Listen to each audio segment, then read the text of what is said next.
Okay, Shalom Akim, Kahala and Naya Haba Shem Yashab Bashim Kwakudash, and double honest agreements and apostles, Thali Thali Shah for the strength and all to make this video, and Yaratazar that you also built up from it. This is really, it shouldn't be too much of a long video, but really it ought to be short because it's just a news update.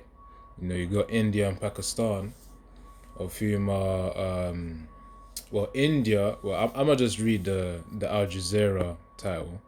Because India launched a missile. I said a missile. Well, yes, I'm just call it projectile at Pakistan, man. And I think it's in one of the regions of which they actually share. So you know, it's by Al Jazeera, you know, another news network. And it says the latest update: India launches strikes on Pakistan. Islamabad calls it act of war. So of course, you know, it was 5 hours ago, the 7th of May, and this is what I'm reporting right now. Because you know, this is really just adds to, because whenever we look at the news, we always look at from the lens of the scriptures, man. You know, which I'm gonna get some precepts, you know, just a few, because as I said, it's not gonna be too long. It says latest update: India launches strike. So all of this is just fuel to the fire. At the end of the day, you know, nation against nation. You know, that's the scripture that, of course, this is rooted in. So I'm gonna play, you know, a portion of it, and Yaratazar, link it in the description. You know, get a few presets, man. That's really it. Because, you know, India against Pakistan, you have Ukraine versus Russia. I'm gonna get an article on that in this video too. You know, just a quick update. And you know, that's that. You know, you got many things going on, man. You know, China and Taiwan. Basically, China versus America of the tariffs as well. And even before that, it was a matter of China trying to take Taiwan. You know, obviously with the semiconductors. You got Ukraine and Russia as well. That's also another incident that's happening, or war that's going on. Now you got India and Pakistan, which they were like off and on anyways. But you know, nevertheless, let's just play this, and I'll bring up some precepts and another article too. India and Pakistan have been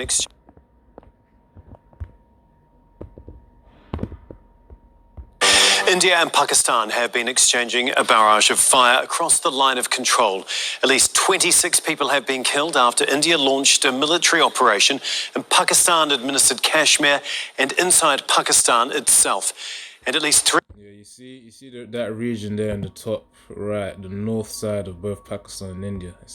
They share that region called Kashmir. You know, Pakistan has one part, as it says, Pakistan administered Kashmir, and then India administered Kashmir. Yeah, and over that, I presume that's where some projectiles were launched into. Let's hear that again. Across the line of control. At least 26 people have been killed after India launched a military operation in Pakistan-administered Kashmir and inside Pakistan itself. And at least... Yeah, so essentially this region here was actually the one that was attacked by India. So that's just to have some clarity on the news. 3 people have been killed on the Indian side. India struck multiple targets overnight that it said were terror training sites. But Pakistan says mosques and civilians were hit, calling it an act of war. Charles Stratford reports. In the light of day, the damage assessment. Locals say this mosque in Pakistan-administered Kashmir was destroyed by an Indian missile overnight. Other strikes hit targets deep into Pakistani territory. It has been destroyed in front of you. In the night, the entire neighborhood was in fear and panic, and the entire population fled. We strongly condemn this cowardly attack by India. India says it was targeting what it calls terrorist infrastructure 2 weeks after an attack at a popular tourist destination on its side of the disputed border killed 26 people. Which at the end of the day, you know, as we always say, it's all the more Mosai's will, because you know you can do what you want with these nations anyways, because they don't really serve him, you know, so he's doing what he wants with them. And this is really the innate value, you know, being the side characters of the story. Let's get it. So 2 Ezra 6 and verse 56, it says, as for the other people which also come of Adam, yeah, that's talking about these other heathen nations, thou hast said that they are nothing but be like unto spittle, and hast likened the abundance of them unto a drop that falleth from a vessel. So of course, imagine a droplet of water, that falls from a bucket. You don't really care about it because it's just a droplet. It's not as if you can come back and collect it anyways. So that's how insignificant that they are. And also, I also compare them, as it says, they are nothing but like unto spittle. So like, when you spit on the floor, that's what they are. It's worthless. You can't. They ain't no value, man. You spit out because it's like you want to get rid of something. So that's how insignificant these other nations are. And that's the way the Most High rolls, man. He uses them for what he will. Now, I've got another precept here. Because, this is the nature of the Most High as well. He's not just all benevolent, as Christians may say. Which benevolent just means all love. The Most High is not like that. He also hates Esau, Edom. Speaking of hate Esau, I'll just get a quick precept to get to the point. Hold on, where is it? It's not in Malachi, it should be Malachi, man. And it was looking at me the whole time, I didn't even know. So yeah, the Most High also hates as well. So Malachi 1 and 2, I start from verse 1. The burden of the word of the Lord Yahweh is to Israel by Malachi, verse 2 being the key part. I have loved you, saith the Lord Yahweh, yet ye say, wherein hast thou loved us? Was not Esau Jacob's brother, saith the Lord Yahweh? Yet I loved Jacob, and I hated Esau, and laid his mountains with his heritage waste for the dragons of the wilderness. And it says, whereas Edom saith, we are impoverished, but we will return and build the desolate places. Thus saith the Lord Yahweh of hosts, they shall build, but I will throw down, and they shall call them the border of wickedness. So that's how we know that Esau, Edom, these Edomites are the wicked. It says it right there, the border of wickedness. And the people against whom the Lord Yahweh hath indignation forever. So he has that heavy anger upon Esau, Edom. So he has that hatred towards them. So the Most High God, Yahweh is his name, and he hates. Just to clarify that. These other nations, they're pretty much like shit to him, essentially. As we read in 2 Ezra 6 and verse 56. So let's get another precept quickly before we get back to the video. I think it should be 39. Yeah, it should be 39. So this is the Most High's nature as well. Deuteronomy 32 and 39. See now that I, even I, am he. There is no God with me. That's the Most High Yahweh speaking. I kill and I make alive. I wound and I heal. Neither is there any that can deliver out of my hand. So it's the Most High who allowed all these airstrikes to be happening in Pakistan, man, between India and Pakistan, man. It's the Most High as well. He's the one sending those projectiles in order for people to start dying. He kills, he makes alive. That's the Most High as well that this is happening. And it's also for prophecy's sake as well, which is his word at the end of the day. So let's continue. Calls terrorist infrastructure 2 weeks after an attack at a popular tourist destination. And anyways, they serve idols. So it's like Most High clearing them off. It's not as if he's doing anything wrong anyways, because they're idols. Remember, all the gods of the nations are idols. So really, it's just worthlessness there. It's not as if he's done anything wrong. And then, nevertheless, it's Yahweh can do what he wants. That's what I'm trying to say here. Alright, so 1 Chronicles 16 and verse 26. So it says here in 1 Chronicles 16 and start from verse 25. For great is the Lord Yahweh, and greatly to be praised, for he also is to be feared above all powers. For all the powers of the people are idols, but the Lord Yahweh made the heavens, man. So really the Most High Yahweh is the one to get that due reverence, and you ain't getting no fucking reverence in them flipping places, India and Pakistan, man, where the majority of them are heathens there. Now, of course, you got Jake there. But even Jake there doesn't mean that they're actually worshipping Yahweh at the end of the day. So it's like, okay, the Most High does what he will. Alright, let's go. Tourist destination on its side of the disputed border killed 26 people. India blamed Pakistan. Islamabad denied any involvement. Earlier this morning, as you would be aware, India exercised its right to respond and preempt as well as deter more such cross-border attacks. These actions were measured, non-escalatory, proportionate and responsible. Pakistan said India's response was unprovoked, an act of aggression that will not go unpunished. We were apprehensive that India will attack Pakistan without justifiable cause, and they have done so. And Pakistan has defended itself. You know, prior to this video, I did a little bit of research. You know, Sky News saying that there were actually some terrorist groups from Pakistan of whom were actually invading or tempting India. Let's just say that in simpler terms. So that's what India is saying that provoked them to shoot projectiles to you know, the Kashmir portion, which is the north portion of Pakistan, man. You know, so you know, this guy's saying it's unprovoked, but you know, India's saying it's provoked. At the end of the day, it all aligns with prophecy, man. In some places, the explosions knocked out power, forcing people into the streets in the middle of the night. There was a loud noise of 10 to 12 shells, and we saw them coming from above, but we don't know where in the city they hit. But the noise was very loud. The whole city was scared. Heavy shelling continued throughout the night and into the morning across the line of control. I was on duty. Suddenly, shelling started, and I was injured in the shelling. The worst affected, as always, as often argued, are going to be the people in the region, the Kashmiris, who are caught between the competing and proprietorial and rival postures and attitudes of India and Pakistan. Pakistan's military says it shot down 5 Indian aircraft and a drone. India has yet to respond to those claims. Charles Stratford, Al Jazeera. Yeah, so it's all aligning to prophecy, man. And I'm gonna get this. I will get this. So Mark 13:7. It says here, Mark 13:7. And when ye shall hear of wars and rumors of wars, this is a rumor of war between India and Pakistan. This is a rumor of war. We already have wars going on like Ukraine and Russia. That's one thing as well.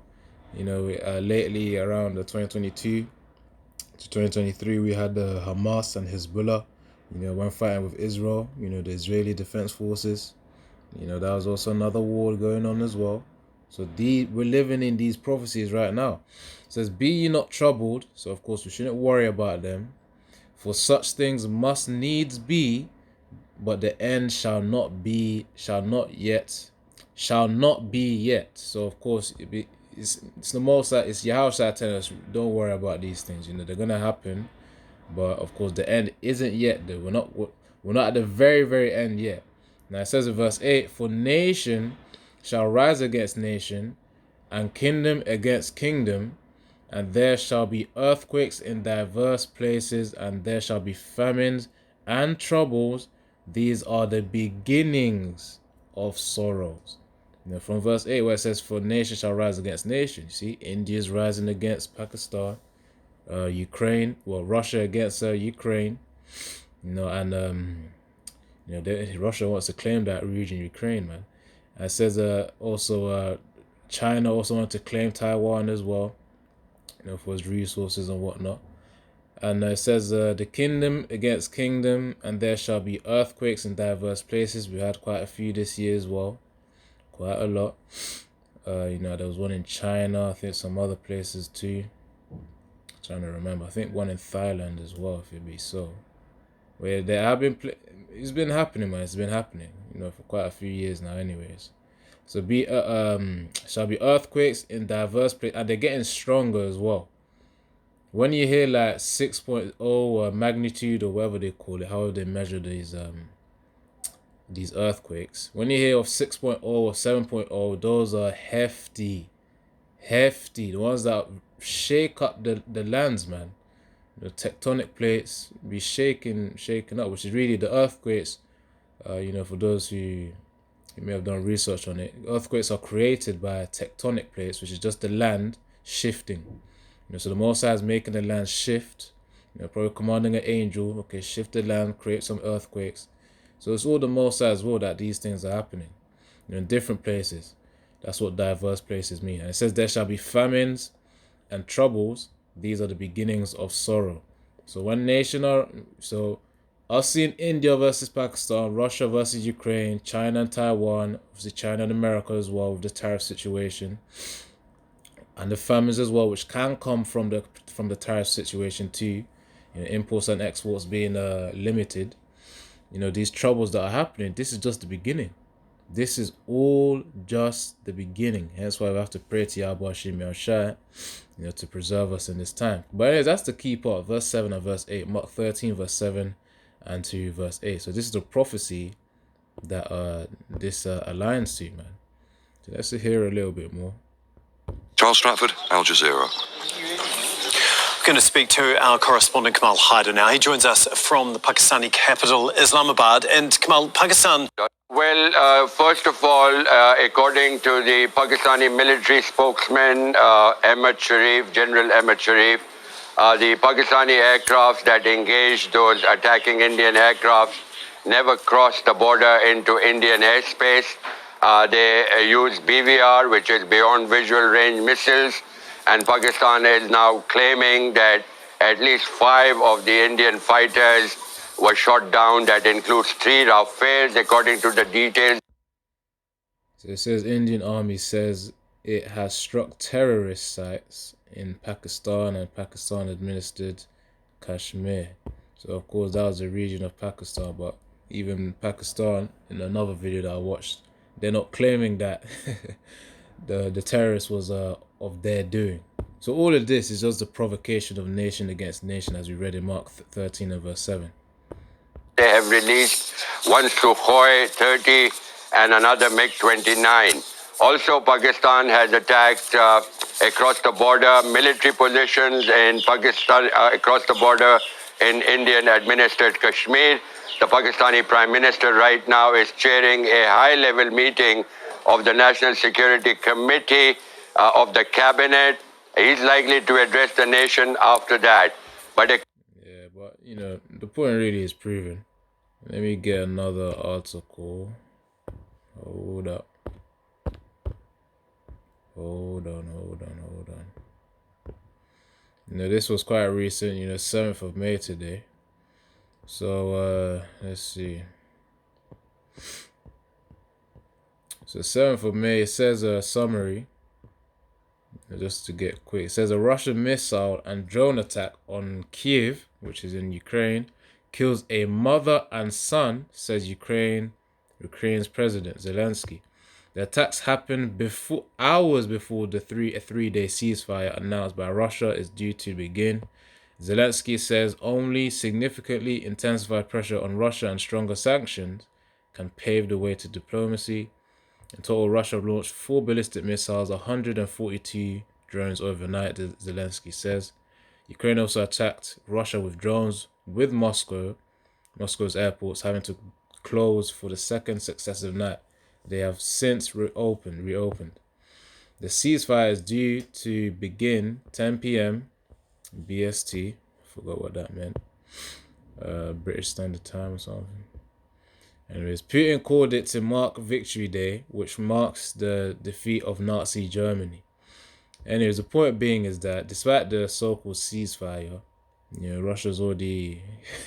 Russia still continued attacking. So all of this is part of the war, man.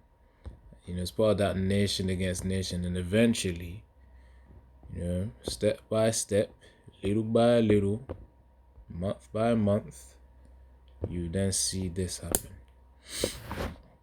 It says in Joel, I'm gonna read from verse 2 is really the key part. So Joel 3 and verse 1 to 2, for behold, in those days, in that time when I shall gather, I shall bring again the captivity of Judah and Jerusalem. I will also gather all nations. I will bring them down in the valley of Jehoshaphat, which is Yehoshaphat, and that means Yahweh's judgment. I will plead with them there for my people and for my heritage Israel, whom they have scattered among the nations and parted my land. So of course, that place right there, man, you know, that field right there, which is near the Middle Eastern area, I forgot what part, but in that area, that's where the Most High is going to execute judgment. You know, so Yahweh, it says here Jehoshaphat, which it says Jehovah, but we know the real name is Yahweh. You know, you can, if you actually go to the root Hebrew, the root ancient Hebrew, you know, it's Yahweh, not Va, is Wa, not Ho, is Ha, not Ye, is Yah. So Yahweh has judged. So that's what it means, Yahweh's judgment, man. You know, in as you see, Yahweh Shaphat. So let's get back to it. So yeah, that's where it's all gonna lead to, man. It's all gonna lead to that. You know, with this happening, Ukraine and Russia, China and America, especially with Taiwan. Well, eventually, all this war, you know, after the Most High has executed his judgment, you know, all in all, there will be peace in the Yahushua's kingdom. There won't be no more war to flipping worry about. So it's gonna be all cool. So Isaiah 2, starting from verse 1 to 4, and I'll say the key part is in verse 4, near verse 4. So Isaiah 2 and verse 1. Actually, before I get that, hold on. There's also another thing. So because of the war, this is what's going to happen, because Isaiah 2 links with this as well. Joel 3 and verse 10. Beat your plowshare. I'll read from verse 9. Proclaim ye this among the Gentiles. Prepare war. Wake up the mighty men. Let all the men of war draw near. Let them come up. So warm up the people to get battle ready for war. So verse 10. Beat your plowshares into swords and your pruning hooks into spears. Let the weak say, I am strong. So all these other nations, they're going to be strengthened now with these flipping nuclear missiles that they have. And we know that Pakistan and India both have nuclear missiles too. So I remember watching another video in BBC News saying that they need to de-escalate the thing. You got to de-escalate. But we know in the Al-Shah's kingdom, there ain't going to be no war. So those same plowshares that were beaten into swords, that's going to be reversed. And it says it in Isaiah 2 in verse 4. But I'm gonna get to it. So Isaiah 2 and 1, the word that Isaiah the son of Amoz saw concerning Judah and Jerusalem. And it shall come to pass in the last days that the mountain of the Lord's house, Yahweh, shall be established in the top of the mountains, and shall be exalted above the hills, and all nations shall flow unto it. So of course, Israel's kingdom will be the one to rule over all. You know, all other nations. That's what that means in verse 2. And many people shall go and say, and obviously the nations will also give reverence and essentially be paying taxes to us, you know, in simplicity of terms. That's what it means where it says be exalted. But that's what it means when it says all nations shall flow unto it in verse 2, the latter part.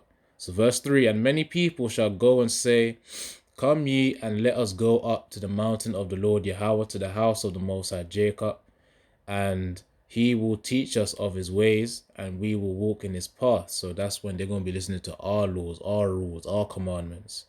You know, that's what the heathens will have to do. Submit. For out of Zion shall go forth the law and the word of the Lord Yahweh from Jerusalem. And he shall judge among the nations, and shall rebuke many people, and they shall beat their swords into plowshares. We read in Joel 3 and 10 the reverse of that. Currently, right now, they're beating their plowshares into swords because they're preparing for war. You know, the latter parts of Esau's kingdom, man. So all of that is part of prophecy. But in the kingdom of Israel, which is Yahushua's kingdom, they're going to do the reverse. Swords will be beat into plowshares. It says, and their spears into pruning hooks. Nation shall not lift up sword against nation, neither shall they learn war anymore, man. This is why the scriptures talk about precept upon precept, because that's how we learn. This is how we learn. So this is the latter part eventually in Yahushua's kingdom. You know, it won't be flipping war ever long. No, this is just for a certain time. You know, until Esau's kingdom is down, Then the end comes, which is when Yahushua has collected his elect, the salvation. And yeah, in the kingdom of Yahushua and the kingdom of Israel, there will be peace. No more. People will just be doing their farming and doing their jobs, living in peace. No need to worry about major wars, all of that stuff. But yeah, Yaratazar, you're edified. I'm going to link this article and the other video in case you brothers are interested in reading it. But yeah, this all aligns with prophecy. It all aligns with prophecy.